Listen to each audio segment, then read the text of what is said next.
At first I came on board as an ambassador, then we became a member party and then a sponsor, and I guess this is a little bit of recognition for some of the effort we've put together and how we've interacted with a lot of the other members on the Sustainable Waterloo region.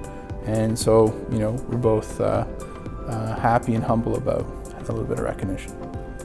There is a missing appetite for regulation that I think is why we're allowing people to delve to their lowest common denominator.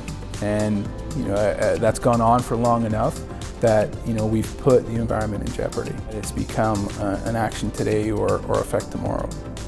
Partnering with Sustainable Waterloo region is an effort to help what we do from a commercial standpoint, as well as really to try to bring best sustainability type practices from an electronics and battery recycling standpoint to the local commercial entities.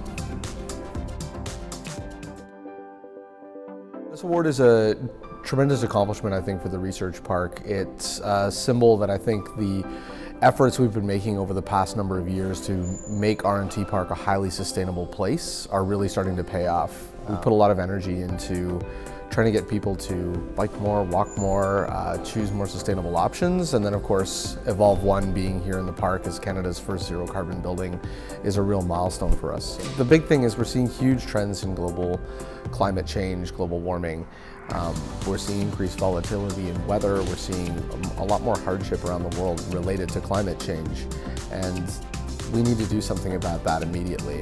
I think it gets really overwhelming for people to think about those problems at a global level. They start to get paralyzed by what am I going to do and what difference can I make? I think if we start to encourage people to look at their own daily lives and think about what small changes they can make, whether it's choosing to take public transit or walk, reducing single-use plastics, just making better sustainable choices around how they behave, all of those things start to add up to really monumental change.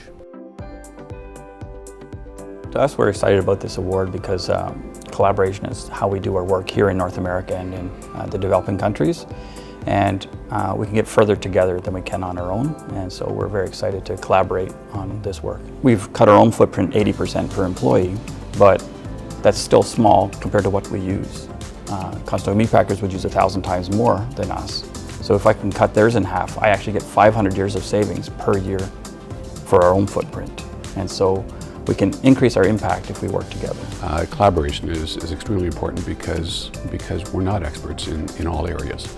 And it's important to partner up with those companies who think like us, who have the same vision as us, to help us achieve the goals in the areas that we're not experts in. I think it's an affirmation that the Conestoga Way that we put into place a couple of years ago, it's working. And to be honored with this award gives us that motivation to continue on. We could get better use of your green team to, instead of sorting garbage to find out where to send it, to go back up and find out how can we prevent generating that in the first place. It's a much more helpful thing for the green team to learn those skills, that type of problem solving. And so that's why we did our second collaboration in the area of food waste prevention.